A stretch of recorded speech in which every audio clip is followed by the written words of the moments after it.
ஒரு நல்ல பெண்ணு அம்மா பரிணி அப்பாவுக்கு எப்பவும் செலவு வைக்காம நல்ல புள்ளையா இருந்தா அமலா.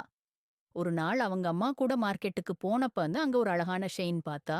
அவளுக்கு அது ரொம்ப பிடிச்சு இருந்துச்சு. அம்மாவுக்கு செலவு வைக்க கூடாதுன்னு நினைச்சுக்கிட்டு ஒண்ணுமே சொல்லாம வீட்டுக்கு வந்துட்டா.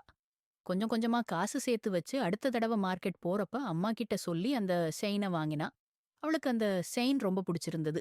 இத பார்த்த அவளோட அம்மா அப்பாவுக்கு, ஆஹா நம்ம மகளுக்கு இந்த செயின் ரொம்ப பிடிச்சிருக்கு.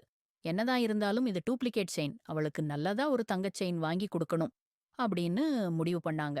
கொஞ்சம் கொஞ்சமா காசு சேர்த்து வச்சு அமலாவுக்கு ஒரு நல்ல தங்க செயின் செஞ்சாங்க. ஒரு நாள் அமலாவோட அப்பா, பாப்பா நீ போட்டிருக்க செயினை என்கிட்ட கொடு அப்படின்னு சொன்னாரு.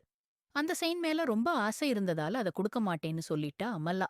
இதே மாதிரி 2, 3 தடவை கேட்டு பார்த்தும் அவ அந்த செயினை கொடுக்கவே இல்ல. ஒரு நாள் அவள் தூங்கும்போது அந்த செயினை அவங்க அப்பா கழட்ட முயற்சி பண்ணுனாரு. டக்குன்னு முழிச்சு பார்த்த அமல்லா ஏம்பா எனக்கு புடிச்ச செயினை கழட்டுறீங்கன்னு கேட்டா. அவரு சொன்னாரு, இல்லடா உனக்கு பிடிச்சிருந்தாலும் இந்த செயின் ஒரு டூப்ளிகேட் செயின், அதனால தான் அப்போ உனக்கு ஒரிஜினல் தங்க செயினை செஞ்சு கொண்டு வந்திருக்கேன் அப்படின்னு சொன்னாரு. அப்பதான் அமலாவுக்கு அவங்க தாத்தா சொன்ன ஒரு கதை ஞாபகம் வந்துச்சு. கடவுள் நம்ம கிட்ட இருந்து ஏதாவது ஒன்னை எடுத்துக்கிட்டாருன்னா அதை விட 100 மடங்கு நமக்கு மகிழ்ச்சியை தரக்கூடிய பொருளை தருவாரு.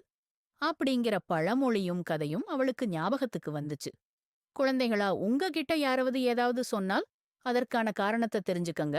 அது உங்களுக்கு நல்லதா கெட்டதா என்பதை யோசிச்சு பார்த்துட்டு முடிவெடுங்க. என்ன குழந்தைகளா யோசிக்கலாமா?